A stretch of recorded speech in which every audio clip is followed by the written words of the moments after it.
जय श्री महाकाल। हर हर हर महादेव। तो आज दोस्तों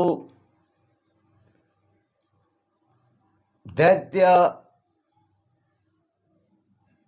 दुंदुभि निहलाद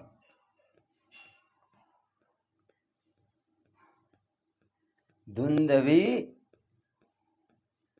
निरहराद दैत्य की कथा मैं आपके सामने रख रहा हूँ। और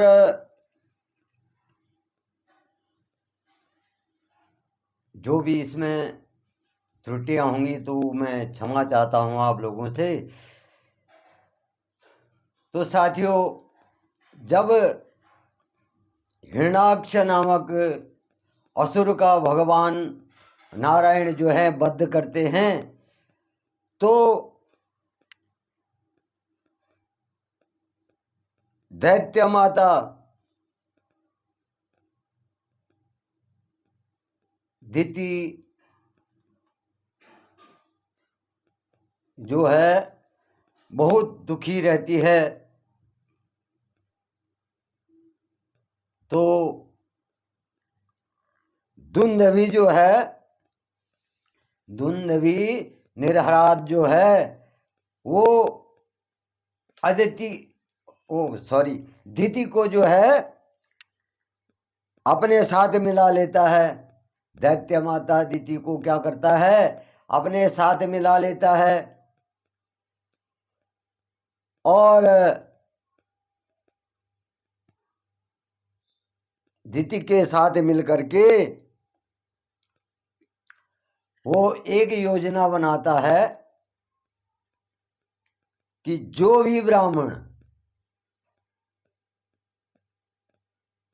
या जो भी ऋषि मुनि जो है तपस्या करके या पूजा अर्चना करके जो है देवताओं को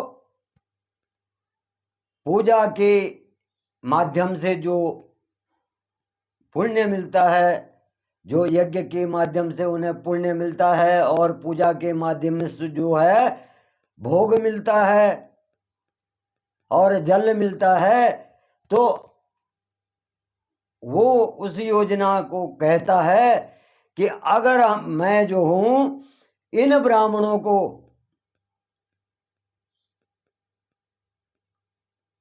मार दूं और इन्हें पूजा अर्चना करने न दूं, तो देवताओं को जो है अन्न जल नहीं मिलेगा और देवता क्या होंगे, कमजोर हो जाएंगे।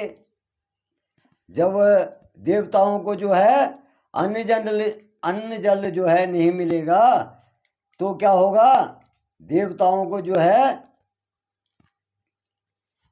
अन्न जल नहीं मिलेगा और देवता क्या हो जाएंगे, कमजोर हो जाएंगे, क्षीण हो जाए, उनकी शक्तियां क्या होंगी, क्षीण हो जाएंगी।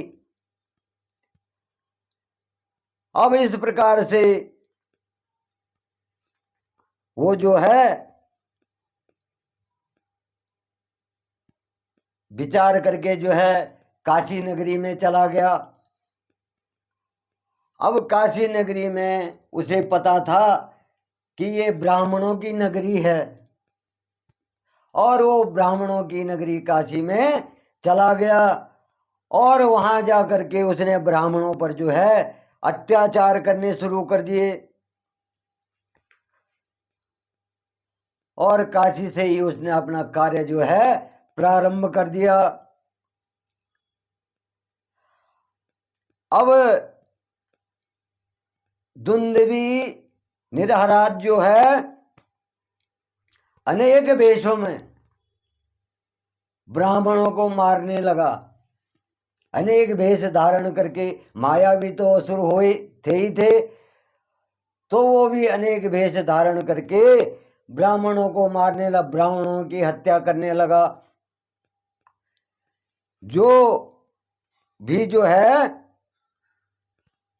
जो भी ब्राह्मण कुशा और समिधा लेने जाता पूजा के लिए, पूजा के वास्ते जो है कुसा और समिधा लेने जाता, तो वो उनको कुसा और समिधा जो है नदी के किनारे ब्राह्मण लेने जाते, तो वो क्या करता, जलचर बन करके जो है, जल पिचास, जल पानी में रहने वाला जो जीव है उसका रूप धारण करके जो है वो ब्राह्मणों को वहीं मार देता। और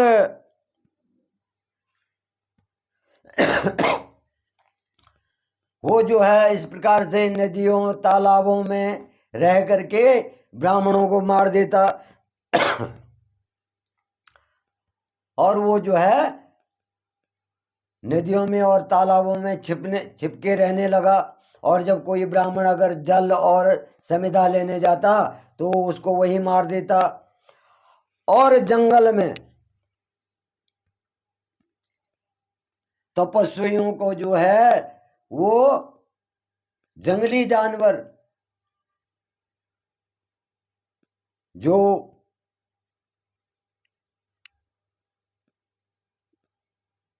खूंखार जानवर होते हैं जंगल में, उनका भेष धारण करके तपस्वियों को मार देता। और रात में जो है बाघ का रूप धारण करके वो ब्राह्मणों और ऋषि मुनियों को मार देता। और जब उसने अपनी प्रवृत्ति इस तरह से बना ली, धोखे से जो है वो ब्राह्मणों को ऋषि मुनियों को मारने लगा। और दिन में क्या करता था, ऋषियों का भेष धारण करके, दिन में ऋषियों का भेष धारण करके ऋषियों के साथ बैठ जाता था। अब इस प्रकार से जब उसने ब्राह्मणों को मारना शुरू कर दिया, तो एक दिन जो है एक ब्राह्मण जो है जंगल की ओर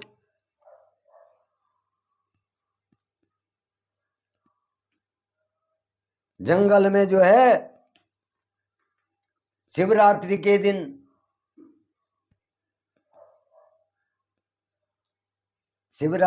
दिन भगवान शिव की तपस्या करने के लिए जंगल में चले गए। एक ब्राह्मण देव जो है जंगल में चले गए और वहां भगवान शिव की तपस्या करने के लिए गए। तो क्या हुआ, दुंदवी निरहराज ने क्या कर दिया, अपना भेष बाघ का बना करके उस ब्राह्मण पर आक्रमण करना चाहा, उस ब्राह्मण को मारना चाहा। लेकिन ब्राह्मण देव क्या थे, भगवान शिव के भक्त थे और उन्होंने अपने चारों ओर जो है भगवान शिव के मंत्रों द्वारा जो है पूरा अपने चारों ओर बांध रखा था। भगवान शिव के मंत्रों द्वारा रेखा खींच रखी थी। अब जैसे ही जो है धुंधर्वी जो है ब्राह्मण देव की ओर गया तो उस भगवान महाकाल के भक्त उस ब्राह्मण पर हमला नहीं कर सका, क्योंकि वहां भगवान महाकाल के मंत्रों का जो था वो एक सुरक्षा कवच बनाया था ब्राह्मण देव ने। और जब वो ब्राह्मण देव पर जो है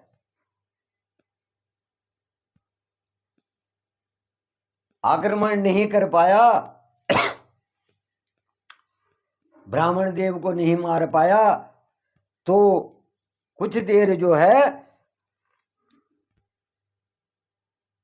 वो वहीं बैठ गया दूर जाकर के कि आज ब्राह्मण पर मैं हमला नहीं कर पाया, ब्राह्मण को नहीं मार पाया। अब वो बैठा रहा वहां। तो इसी बीच क्या होता है, वहां पर भगवान महाकाल जो है, भगवान शंभु जो है लिंग रूप में प्रकट हो जाते हैं उस अपने भक्त ब्राह्मण की रक्षा के लिए वहां पर क्या होता है, वो जो है लिंग रूप में प्रकट होते हैं। लेकिन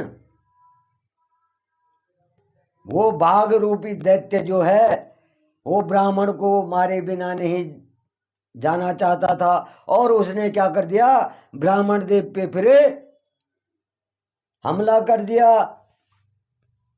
वो ब्राह्मण देव की ओर झपट पड़ा।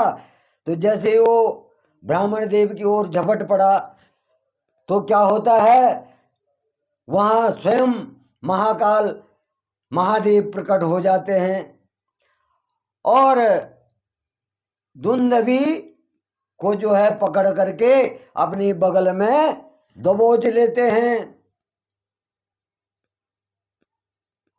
असुर दुंदभी को क्या करते हैं, अपनी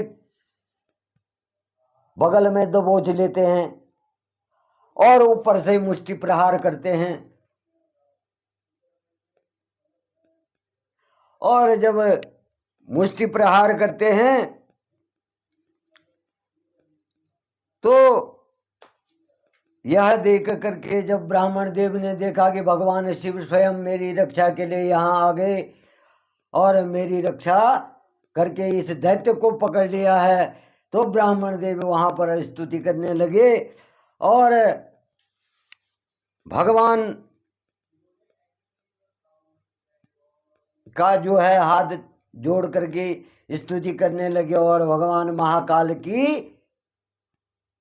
महाकाल का भजन करने लगे। और इस प्रकार से जब ब्राह्मण देव जो है भक्ति भावना में महाकाल की भक्ति करने लगे तो भगवान शिव यह सुनकर, उनकी आराधना सुनकर के बोले, हे प्रिय भक्त, जो मनुष्य श्रद्धा से जो है इस लिंग की पूजा करेगा, उस लिंग का नाम क्या था दोस्तों, व्याघ्रेश्वर। उस लिंग का नाम था व्याघ्रेश्वर। तो भगवान महाकाल कहते हैं, जो भी मनुष्य श्रद्धा से जो है इस व्याघ्रेश्वर लिंग की पूजा करेगा तो उसे क्या होगा, मेरे स्वरूप के दर्शन होंगे। उसे मेरे स्वरूप के दर्शन होंगे और उसे उसके दुखों का नाश हो जाएगा, उसके कष्टों का नाश हो जाएगा, उसके कष्ट दूर हो जाएंगे और मेरे इस लिंग का स्मरण करने पर जो है हर कार्य मनुष्य का, हर कार्य में सफलता मिलेगी। व्याघ्रेश्वर लिंग का स्मरण करने से जो है हर मनुष्य का कष्ट जो है दूर होगा और इस संसार में जो भी मनुष्य जो है व्याघ्रेश्वर नामक उत्तम शिवलिंग के प्रकट के इस उत्तम चरित्र को स्वच्छ और निर्मल मन एवं श्रद्धा भाव से सुनेगा। इस लिंग की कथा जो है जो भी मनुष्य इस संसार में, जो भी प्राणी इस संसार में इस व्याघ्रेश्वर लिंग की कथा सुनेगा और पढ़ेगा तो उसके क्या होगी, सभी मनोकामनाएं पूर्ण होंगी। भगवान महाकाल कह रहे हैं कि मैं उसकी सारी मनोकामनाएं जो हूं पूर्ण कर दूंगा। जो इस व्याघ्रेश्वर लिंग की जो है श्रद्धा भाव से पूजा अर्चना स्तुति करेगा या इसकी कथा को सुनेगा तो मैं उसकी सारी मनोकामनाएं पूर्ण कर दूंगा और उसके समस्त दुखों का नाश कर दूंगा और अंत में जो है मनुष्य को मोक्ष प्राप्ति होगी। और भगवान शिव जो है अपनी उत्तम लीला से संबंधित यह कथा जो है स्वर्ग यश और आयुष प्रदान करने वाली और वंश वृद्धि करने वाली कथा है। तो भगवान शिव ने जो वहां पर व्याघ्रेश्वर लिंग के रूप में प्रकट हुए और अपने भक्त की रक्षा करी ब्राह्मण देव। तो जब भगवान महाकाल ने जो है उस व्याघ्र की, व्याघ्र माने बाघ होता है, तो उसका वध किया, तो बागरेश्वर लिंग जो है उसका नाम तभी पड़ा कि भगवान शिव ने स्वयं प्रकट लिंग रूप में प्रकट होकर के जो है अपने भक्त की रक्षा की, इसलिए उस लिंग का नाम क्या पड़ा? व्याघ्रेश्वर लिंग। और वहां पर जो है उस दैत्य का जो है वध करके जो दुंदभी निरहराज था उसका वध करके और अपने भक्त की रक्षा की। तो आज की कथा दोस्तों यहीं पे, छोटी सी कथा है, मैं यहीं पे समाप्त करता हूं। और आगे की कथा जो है विदल और उत्पल नामक दैत्य के वध की कथा मैं आपके सामने कल रखूंगा। अब यहां से जो है दैत्यों का जो है वध की कथा, सर्वनाश की कथा जो है शुरू होती है। हिरण्यकश्यप मारा जाता है, हिरण्याक्ष मारा जाता है, इस प्रकार से जो है अब दुंदभी मारा गया। और कल जो है मैं आपके सामने जो हूं विदल और उत्पल के वध की कथा रखूंगा। तो जय श्री महाकाल, हर हर हर महादेव।